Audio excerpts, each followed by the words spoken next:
This is Solid Squid. I'm on a mission to spy on Callie and Mary. But you know what? So much for subtleties. Let's see what these motherfuckers are talking about. Sniper no sniping. Well, he's not gonna like this episode.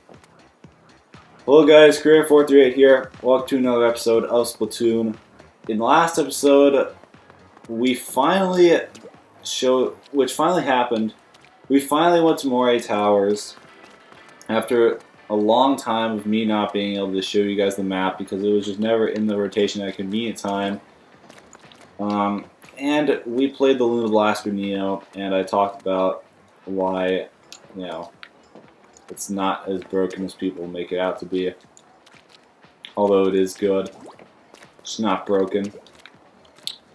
So we did that stuff, and I showed you guys how to calibrate your motion controls and your sticks.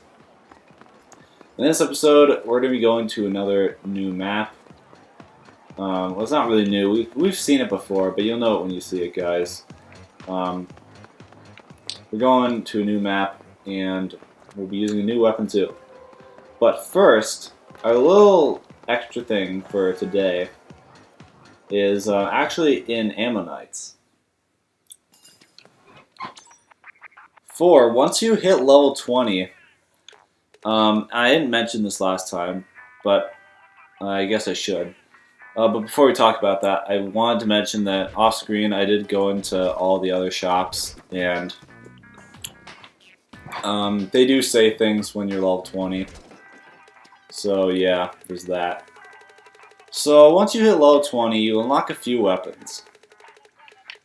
Specifically, you unlock the Custom Elair 3K Scope, the Forged Splash Shot Pro, the Rad Blaster Pro Deco, the Gold Dino Roller, and the Custom Hydra Splatling.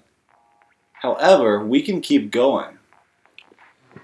As of, what was it? As of April 13th and June 9th, 2016, I believe, you have access to all these.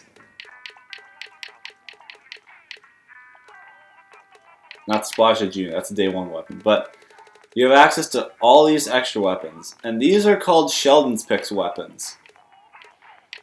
Basically, these are essentially weapons that were added into the game after all the normal weapons were released. Like all the weapons from the Junior, the Custom Hydra, were technically on the game's disc at release date, but you couldn't actually get them because they hadn't been released yet. But these weapons are exceptions to that. These were actually added into the game at a later time. And essentially what they are a bunch of weapons that essentially give a weapon 3 kits instead of just 2. This is what I was talking about before when I said that, some weapons, I think I said this, but the fact that some weapons have 3 kits instead of just 2. So this is what these are. We've seen some of these before, we've seen Tempered Dynamo before. We've probably seen Permanent Ink Brush. We've probably seen a Grim Range Blaster. We've seen Sherry H3000 before. I believe we've also seen Korokoro. We've definitely seen Bento Splat Charger. You got things like Heavy Splatling Remix, basically a redone Heavy Splatling, which is actually a really good weapon. We'll probably end up using this in a later video. Cherry, also a pretty good weapon. Grim, great weapon. Bento, amazing. I won't talk about what I think aren't that.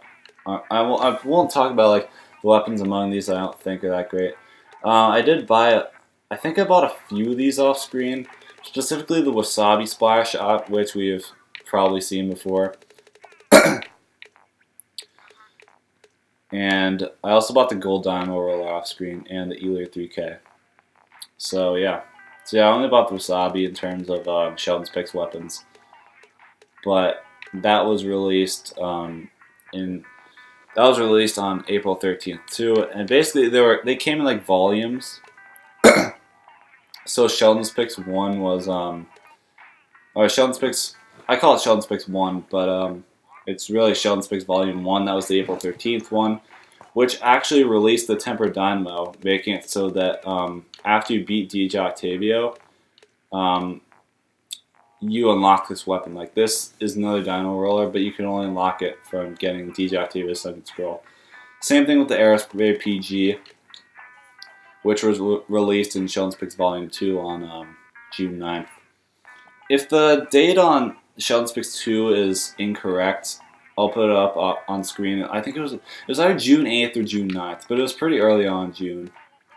And all these other weapons you just unlock normally. So that's kind of it for Sheldon's picks. I mean, I'm going to be honest, I really do... I'm sorry. Jeez, excuse me. I really do kind of wish that they released the Sheldon's Picks 3 and 4, just basically give all the other weapons in the game a third kit. But alas, it's not going to happen at this point. They could have done it because Splatoon 2 is coming out in like fucking July 21st as I'm recording this. Or as of the day I'm recording this. Because we do know Splatoon 2's release date. And I will still be doing this LP if I don't finish it before Splatoon 2, because I don't like to abandon my LPs if I don't have to. I just realized I said that, but then like I just fucking abandoned Ocarina of Time because I got stuck on one fucking puzzle. But anyway, guys, old memes die hard on this channel, I guess. So we're just gonna move on. I guess I just love this game more than Ocarina of Time. So we're not using the Gold Dynamo Roll in this episode. We're actually using the Elier 3K. Usually I show off the stage before this. What am I doing? I don't know. But anyway, a new map today is Bluefin Depot. And this map was released on June 20th, 2015, as stated by Inkipedia. But the Splatoon wiki, which like isn't as good of a resource, says it's June 19th, but I think it's a time zone thing. So yeah, this is actually the same Bluefin Depot that we saw in the campaign. Very same map.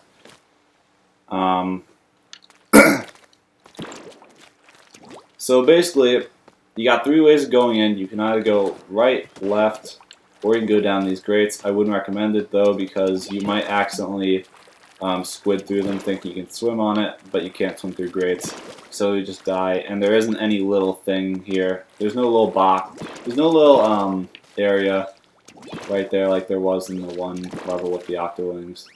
So yeah. I should probably show the upper floor. We're probably gonna have to go in here another time, but it's okay. Like, again, but it's okay. So, you got this upper area, which doesn't really have many fights unless you're getting locked in. It can happen on this map, but this isn't Port Mackerel, thankfully, so. Even though I still hate this map, I think more than Port Mackerel. This is actually probably my least favorite map in the game. If not, it's up there. It used to, my least favorite map used to be Mahi Mahi, but now it's this one. Just cause charges are actually good. But yeah, you got like a graded sniping spot. I wouldn't use this though. These spots up here, like that one over there, that can be used as a snipe, but I wouldn't recommend it. Just because it's a really fucking awkward angle. You can peek behind this little area. In ranked, actually, in some game modes, there will actually be a little thing up here that you can just like swim up, but you can't do that in Turf War. You got this little wedge right here, which you usually don't want to hide behind at the beginning of the game, because I usually find myself dying when I try to go behind this wedge, especially in ranked, because people in ranked are ruthless. So yeah, basically the gimmick of this map, there isn't really a gimmick, but on Bluefin there are kind of 2 mids. You have a left mid and a right mid. Over there, of course, your right mid, although depending on depending on which side you're on, you know, left and right mid are going to be different, but they're essentially the same. This isn't like Salzburg Rig. So we're going to go back in. Don't worry, guys. Not done. But yeah, there are two mids on this map. I guess in this side sense, you have a right mid right here and a left mid, and you got these things that you can hide behind and you peek behind and shit. So there's not a lot of open fighting space, which can be kind of annoying. That's another thing I don't like about this map, is that there's not a lot of open fighting space. But overall, mid's not that special. You do have this bridge here that used to be actually a train bridge, which Calimero will actually reference in the Inkopolis news. But you can ink these. You can go up here and do things. I wouldn't really recommend it that much because it can leave you exposed. But if you go up here, you can get the drop on someone like hiding here or something, especially if they don't expect you.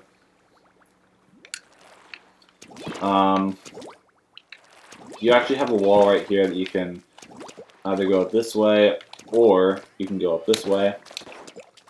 I like doing this, but unfortunately we're using E-Later, so we're not going to be doing that. Because you don't really want to be doing that with E-Later. You can ink both of these walls right here, both this one and this one. You can kind of do some shenanigans. You can ink most of the walls on Bluefin. Like, I don't really think there aren't any walls you can't ink. Like, you can ink this right here. You could try to go under there, but I wouldn't recommend it. There isn't actually anything over there.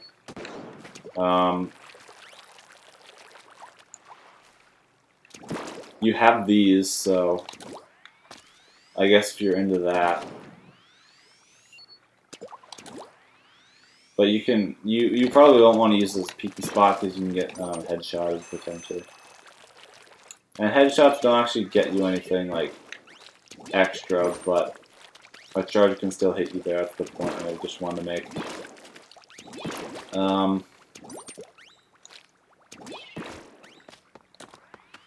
I think I said you could put sprinklers on this bridge, and fun fact is that these bridges can actually be shot through, so things like Inksukas won't actually get cut off by the bridge. At first glance, it looks like an Inksuka wouldn't be that great on this map, but it's actually like fine. Like, weirdly enough, I think if you make contact with that, it doesn't disrupt the Inksuka pillar.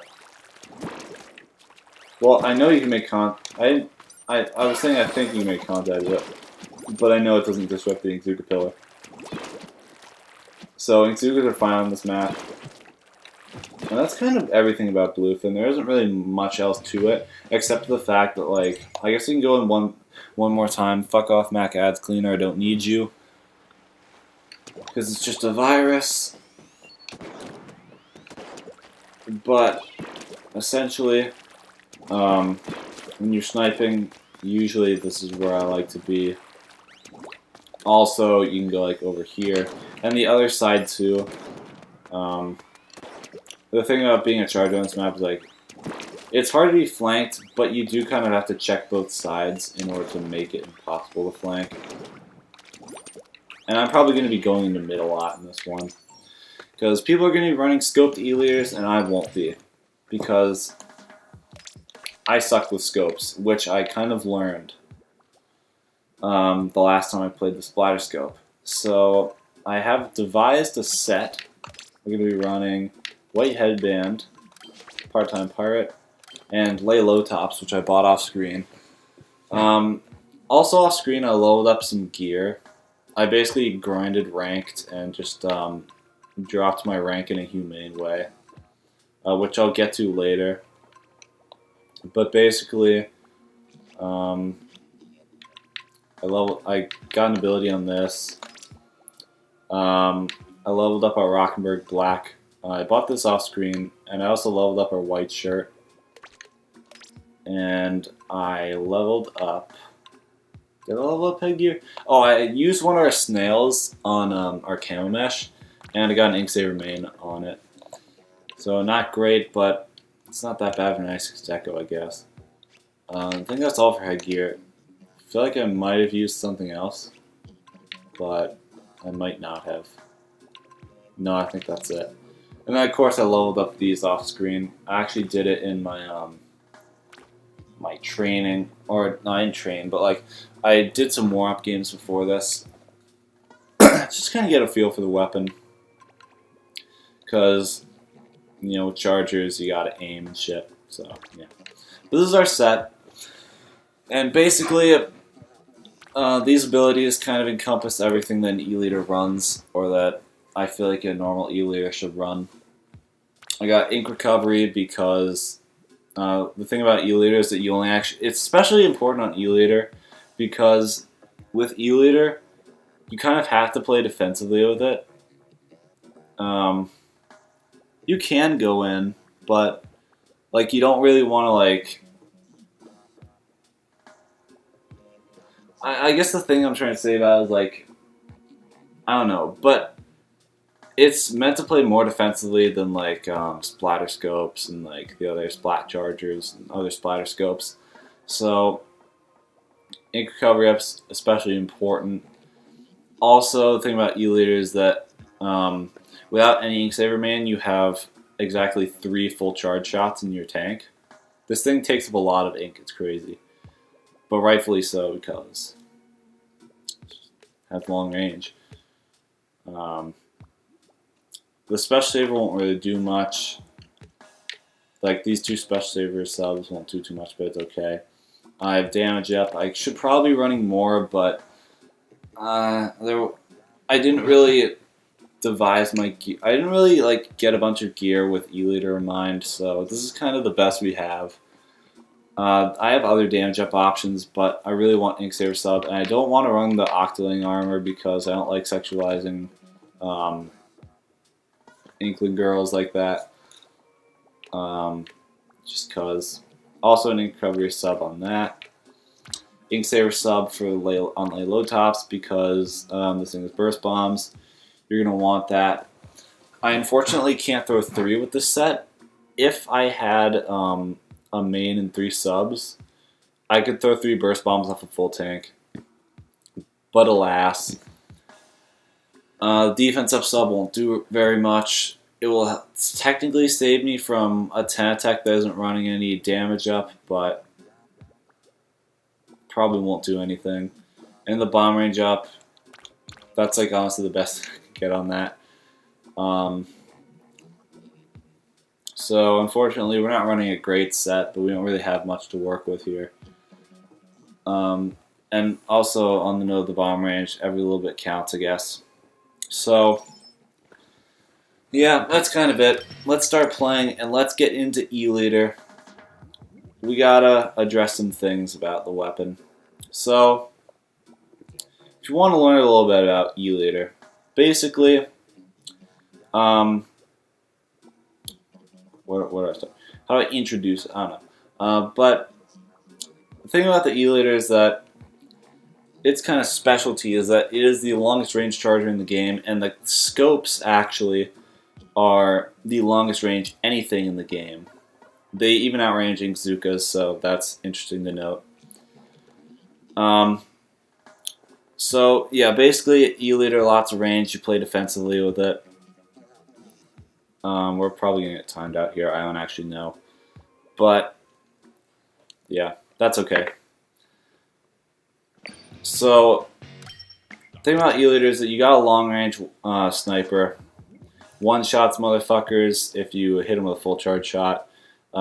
Basically, you got your charger principles here. Nothing too new. It's just that you know you have a longer range charger.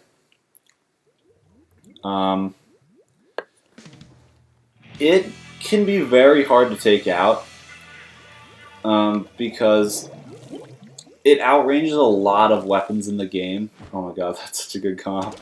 And we're on Flounder Heights, that's not good. Hopefully we get to play Bluefin at least once.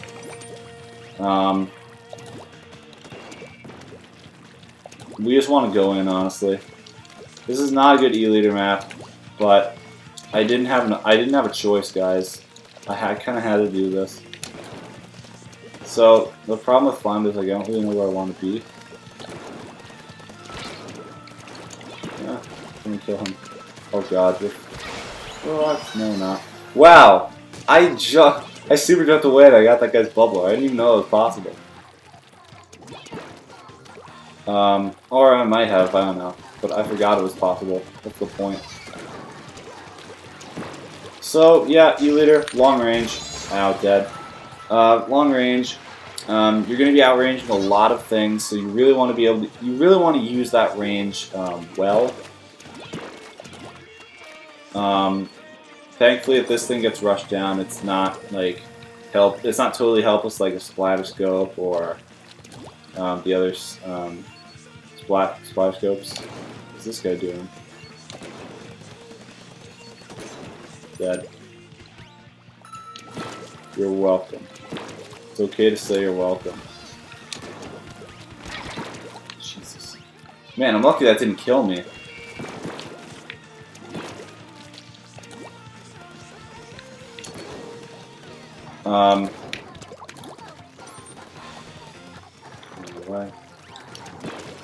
But yeah, this thing isn't necessarily dead if it gets rushed down. You have burst bombs to help you in that regard. So basically, if someone just rushes you down, you can use this as a last resort. Help motherfuckers with burst bombs. And after 3 of those shits, they'll be dead. Echo. Then you have Echolocator, which is one of the best specials in the game. You know, it can save you from locks. It can help you coordinate where the other team is. There are no surprises. You know where everyone on the other team is. And with good enough communication, you can potentially save yourself from a lock if you can pincer motherfuckers. I feel like there's another good thing about E-liter that I'm missing. I guess that people are scared of this thing.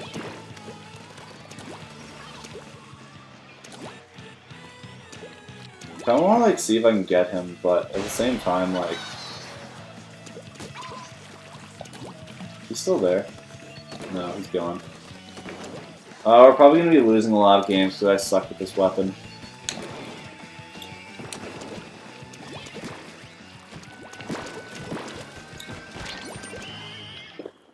At least I didn't die. But anyway. Yeah, this thing has a lot of good tools. I mean, good E-liters are pretty much a threat to any team. You got a lot of range, and essentially the thing about it is, like, if you can't flank a good E-liter, that motherfucker's gonna kill you. He's either gonna snap on your ass or some shit, or he's just gonna make you feel irrelevant. I don't know. He's just gonna fucking shit on you if you can't flank this thing. And this weapon is very good on maps that like can't normally flank, or like that you can't normally flank on. Like for example, Port Mackerel. It's possible to flank a Bluefin, but it's hard, especially when E-liters are like checking both mids. Like Hammerhead Bridge, Mahi Mahi Resort, because it's a really open map. Arguably one of its best maps in the game. A lot of people say Moray, but we'll get into Moray later. Moray isn't actually its best map, and we'll get into why in a minute. I actually mentioned it in the last episode, but we're playing E-liter, guys, so I have to reiterate. So yeah, it's good on maps where you can't flank because you basically want to go undetected to take out an E-liter. So that you get the element of surprise on it, because you don't want that motherfucker to know you're coming for him. So you really want to flank a good E-liter, or you want multiple people on a team to take him out at the same, to like go for him at the same time, because then he's focusing on one guy, but then he might not be able to focus on another guy, and then you just pincer him and he's dead. So yeah, good E-liters are hard to take down. However, I say good E-liters for a very good reason. Get it? Okay. Shit, we have another charger. They have two what? Huh. Interesting. So I'll be surprised if we win this game because we don't really have all that much painting ability. Speaking of which, I say that stuff about good elaters because this is a decent weapon. Like, well, it can be. You have to be good with an elater. It's not like, a Luna or a Tanatech where you can kind of half-ass it and just, expect results. It doesn't really work that way with elater. Wow. Just chased me down, really? Well, this is why we go over to the air conditioner and just snipe from there. Because we can't really do anything else. I really do hope I go to Bluefin again. Just because we have to show that map off. Oh, nice. I thought I lost that kill, but I didn't. Oh, the burst bomb splash damage got that guy. Nice.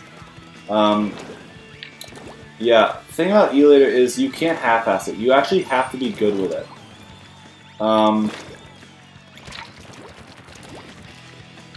If you... Oh my god. I'm gonna get rushed down and I'm gonna die. Thanks, God. Thanks, buddy. Thanks for not getting that kill sooner. I really like that. Okay, stop. It wasn't his fault. Though it does suck that I'm not able to go up this wall. Why? Oh, because they don't want you getting locked in. Yeah, because that's broken. Got him.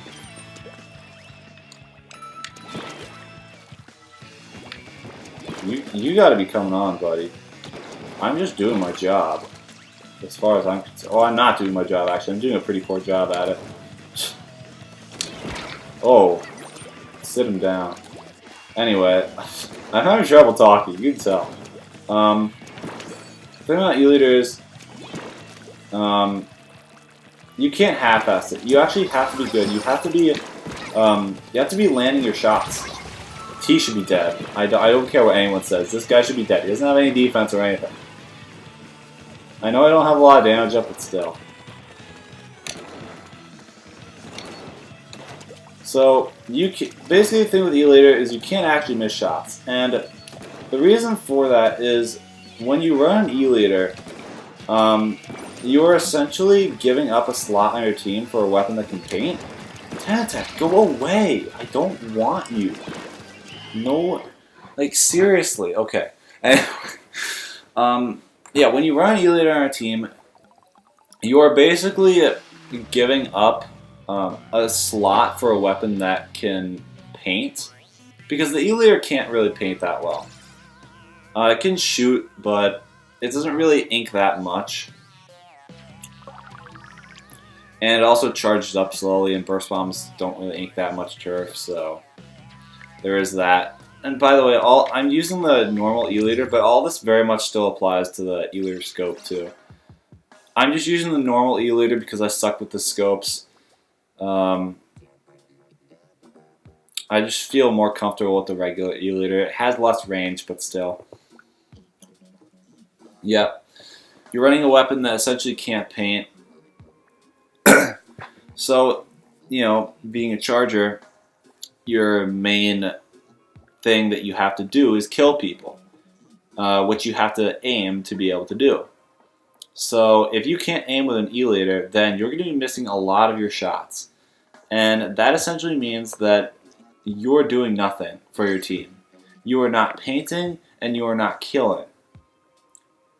And this is a problem because it becomes a 3v4. You have a weapon on your team that's literally not doing anything, so it essentially becomes a 3v4.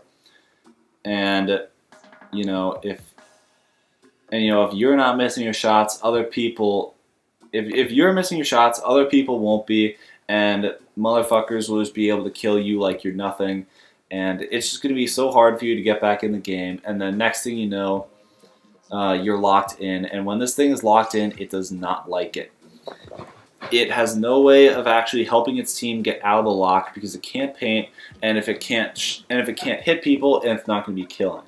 So a good team is basically going to thwart you right then and there if your team has an E-later who's not doing anything and isn't able to hit his shots. You know, you might have 3 other people who can paint, like, you know, maybe you have like a 10 attack, a Dynamo, and let's say a Zimmy, I guess. And then you have an E-later. So those former 3 weapons are painting, and like they can paint, but they're still gonna have a hard time getting it. They're still gonna have a harder time getting out of the lock because like, or maybe I shouldn't use Dynamo. Maybe I should use like, fuck, I don't know, an Octobrush. Let's just say, because Octobrush, pretty good weapon. Nouveau or regular doesn't fucking matter, but you know you're locked in. Those 3 weapons are having a hard time getting out because they have 1 less person that can paint really well. You do have Echo, so like you can still do the whole pincer thing with Echo, like I talked about before. But still, like, if you can't kill with this thing, then you're not going to be saving your team from the lock. You're just going to stay in the lock, and you won't be able to do shit about it. The E-leader will not be able to help. Is that really all about that? I have to make sure that I get the point across today, guys, because like a lot of people do think this weapon is good, and you know it is, but it's the thing about it is that it's a very double-edged sword kind of weapon. So you can't. It doesn't really allow room for error. Is there a guy coming up there? I don't know, I can't tell. I might have to go in, which would be a little scary. Alright, I see a duel coming.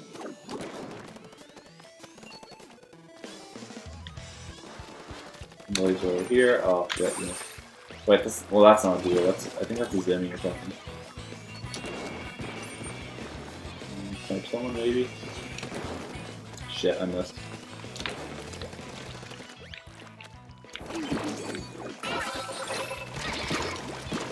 Well, dead. If only had those 2 extra Inksaver subs. But alas. Anyway. Yeah, so this thing basically just becomes like butter that you can cut through. And, you know, 3v4, like I said. It's not, you know, killing, it's not really doing anything because it can't paint. Alright, this guy's over here, so I'm gonna go over here. Having 2 chargers on this map is really nice because you just have one. You can focus all your efforts on one side of mid, and the other charger can just focus on the other side that you're not focusing. So it's really nice. I saw a guy over there.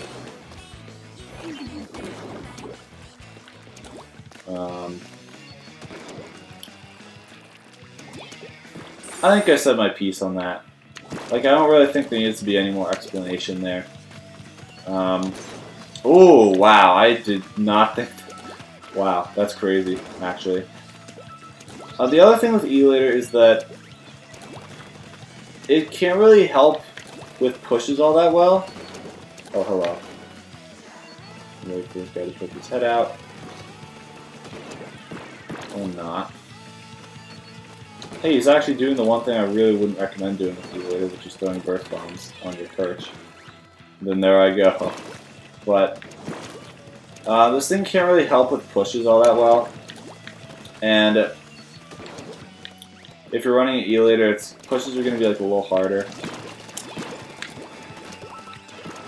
You want some of this, buddy? I didn't think so. Wow, how did we actually win that game? I don't know. But an E-later can't really support a push because it can't paint. And in order to really have like a good push or like a... Well, this thing's good at defending, I will say that. But like, they had a custom engineer? Oh, no wonder they lost. Man, I'm just getting distracted. So, this thing won't be able to help you paint. So like, if 3 of your painters die, then the E-later is kind of left alone. And, you know, if he gets rushed down, he's kind of fucked. Well, he's not fucked. The thing is though is like he's gonna get that one like burst bomb maining kill on someone. Basically, the thing with that is like when someone spams burst bombs, we call them burst bomb mains. Um, because burst bombs are literally like the only sub in the game that you can. Well, no, not the only one, but the only damaging sub in the game that you can use, like that you can use more than one of. Save ink mines, but ink mines don't count. But anyway, what the Ealer is gonna do is like when his 3 guys are down, like after a push, is like, you know, in competitive play, what's going to happen is he's going to get that one burst bomb kill on, like, let's say, I don't know, fucking 10 attack, let's just say.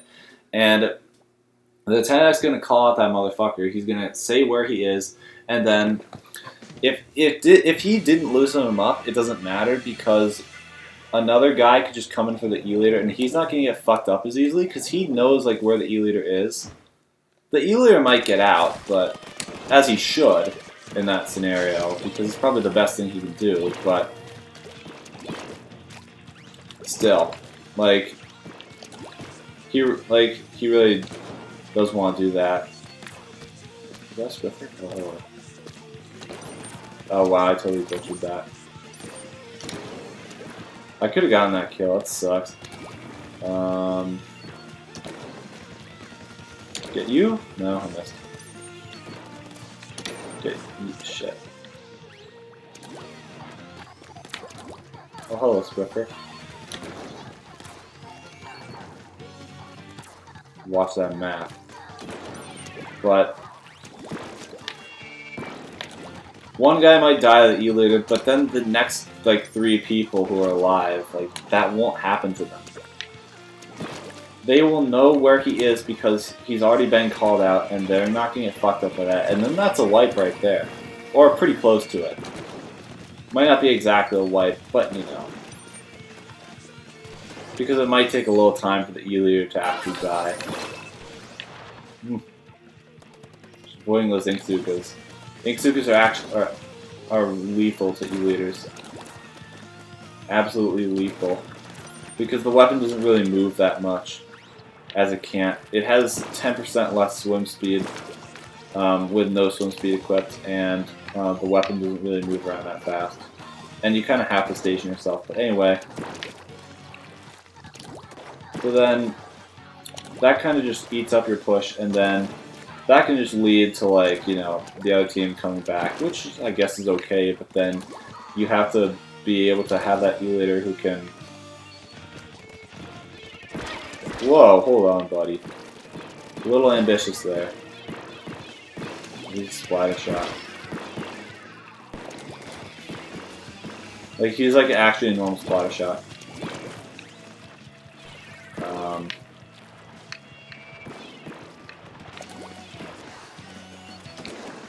Damn, too far away. Oh wow, I keep butchering this shot. Let me feel ink. Uh-oh. No! Oh, close.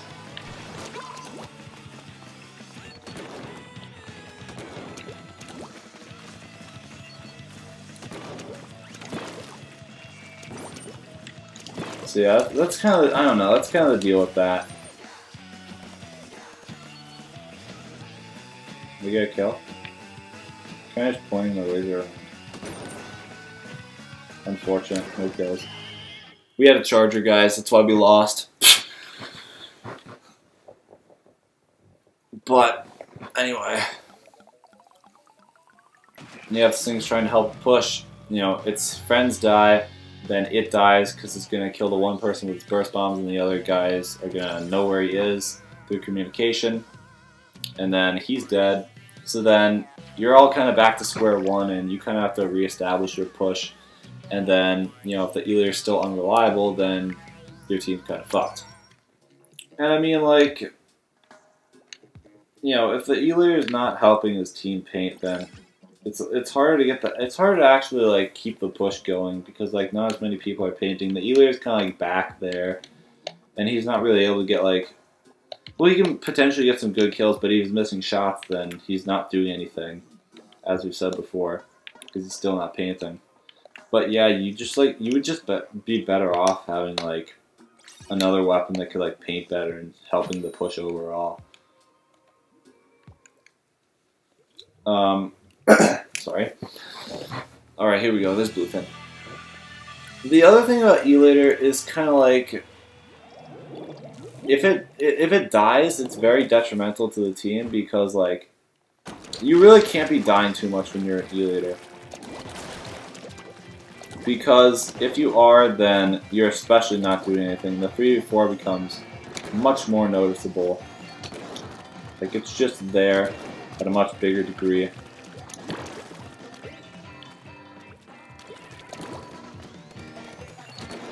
Alright, guy over there. Charge my Echo.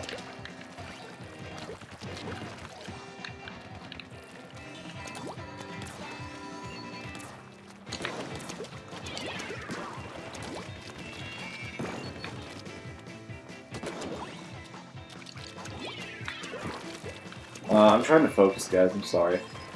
But if this thing dies too much, it can be hard to reestablish its perch because. Alright, this guy's got a Zuko. Go right here to be safe.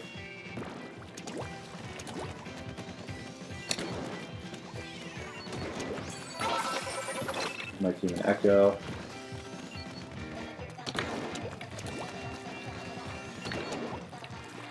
The guy over here somewhere. Alright, well he's dead. Oh, there's probably gonna be a guy coming up here. Ah! Oh shit. It was bait. It was bait. How do you know? How do you know it was, he probably didn't. I don't know. He just got lucky. I'll see if I can actually kill this guy. Nope, he's in a charger. Ah! No, damn it, of course. They have a new Squiffer, I think. No, they don't. Actually, never mind.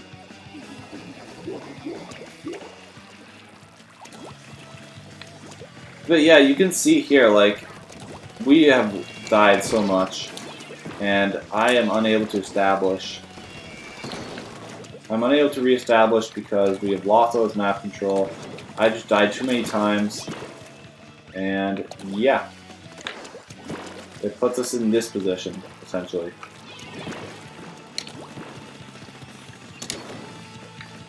Or we're not really able to do much and come back from it.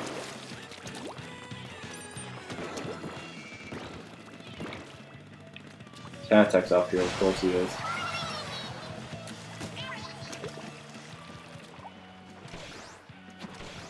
Alright, I don't think he knows. No! The other guy blew my cover. Shit. Well, what can you do? That sucks.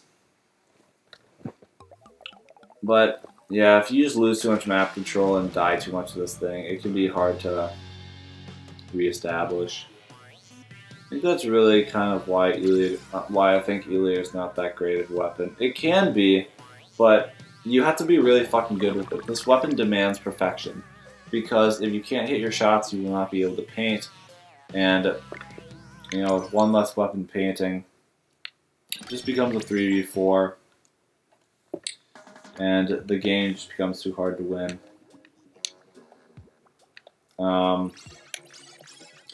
Now the custom E-Leader, on the other hand, if you think the normal E-Leader has it bad, custom E-Leader is even worse, because it has beacons and Kraken, so if it's losing, it can't actually do anything with its kit. It's like a Kraken roller and an E-Leader combined, because it can't do anything with its beacons if it's locked in, and then its Kraken is also useless because it can rush in and get like one kill, potentially.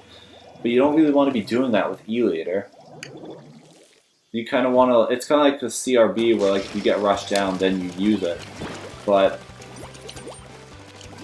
like, can I not have you guys ink the base, please? I will come on until your ears bleed, seriously. Thank you. Better. I'm dead. Styled. But yeah, it's kind of thing with custom E-liter. It's even worse a painting than the normal E-liter is.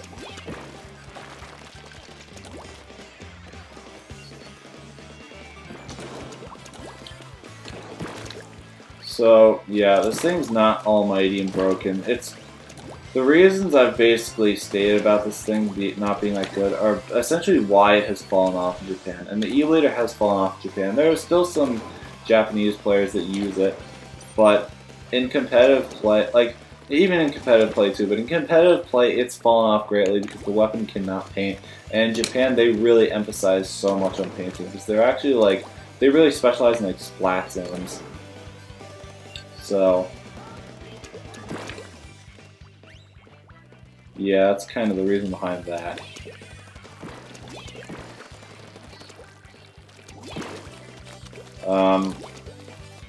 Now I mentioned earlier that Moray. I think I said that like Moray isn't this thing's best map. And if you actually remember, we went to Moray in the last episode, but we didn't actually use E-liter on it.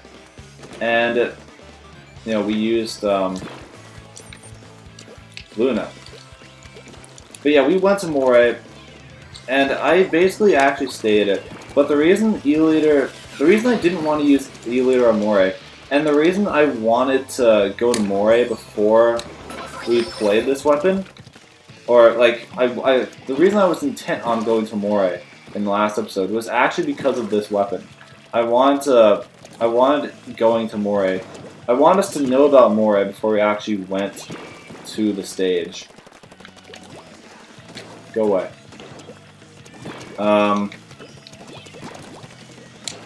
Scare him a little bit. Thank you. I wouldn't have been able to get that kill, I already know it. Oh, we wiped them. Cool. We're probably gonna win now, and then it'll be the last video, or the last match. I'm gonna get a snipe.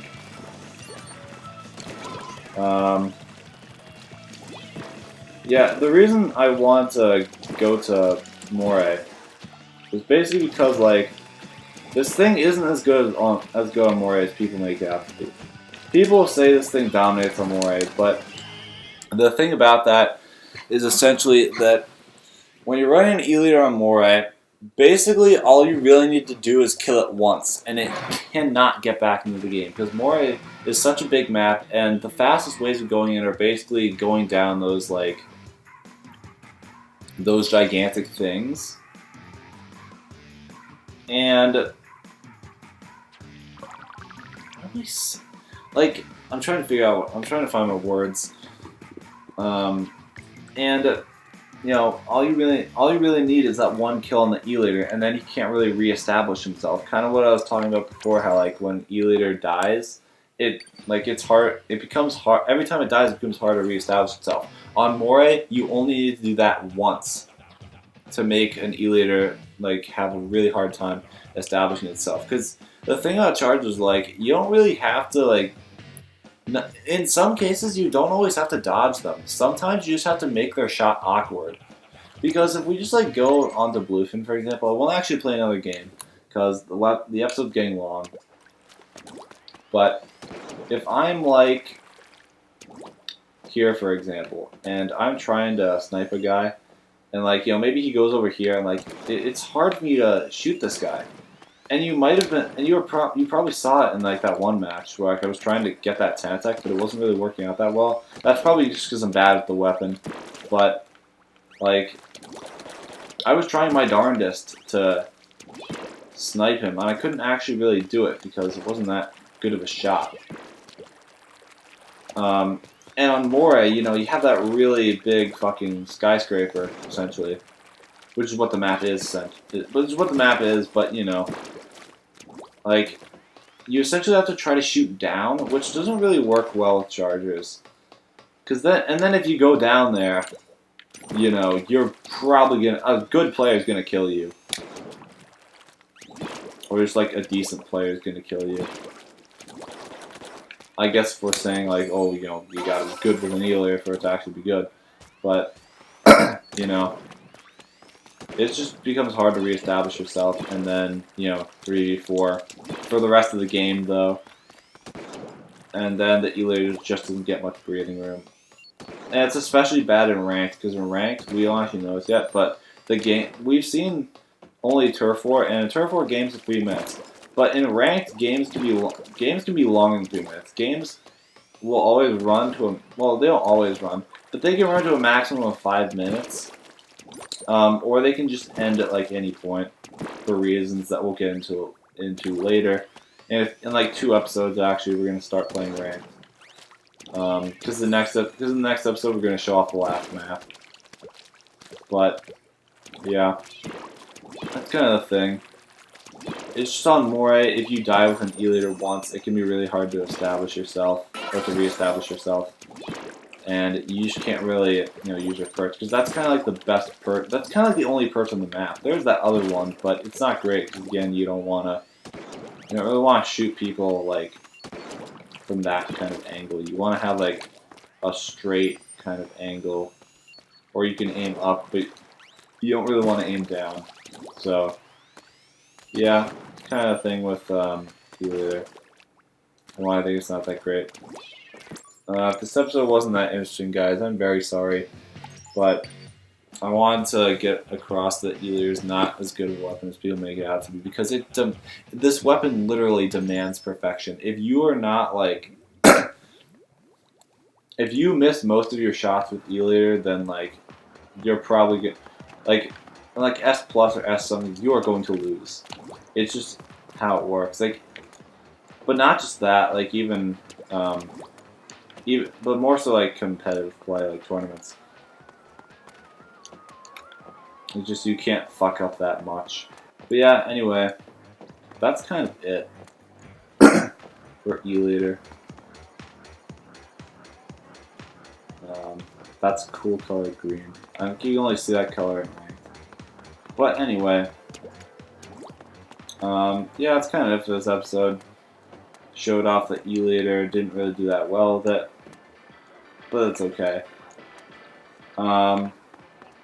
So next time with Splatoon, we will be going to the last stage that we have to play on, and I'm going to tell you what the weapon is that we're using. We're actually going to be using the Tentec Splatter Shot again, because in the videos where I used it for 3 videos, but I didn't really like go in depth on it, and I would like to do that, because the Tentec is a really fucking good weapon. And I want to talk about it a little bit, and share with you guys why it's so damn effective. So yeah, we're done with the weapons I don't think are as great, guys. So, see you guys then.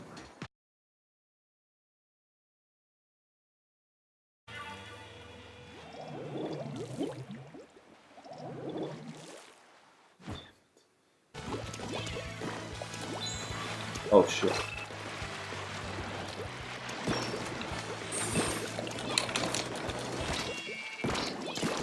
Ooh. Do you really think that will work, buddy? I kinda thought it would, but...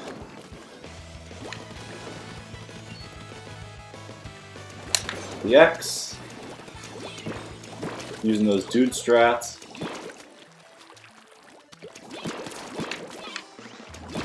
Fucked. I don't care. Mine was cooler because I got like... because I directed him reverse bounce. Oh, okay. Alright, free kill. Yep. Oh, I need to look up when Bluefin came out. Let me just do that. Bluefin Depot. Released on June 19th, but we need to go to the actual real shit. What's Splatoon Wiki? Wikipedia. Alright, so he's using a rapid deck, that was garbage.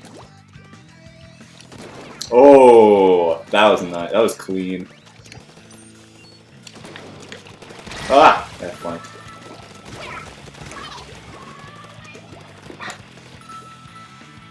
sucks. That's why you gotta be watching your man.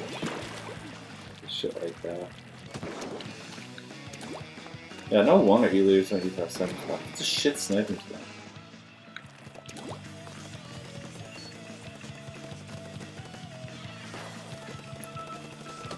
Oh, nice. Clean snipe.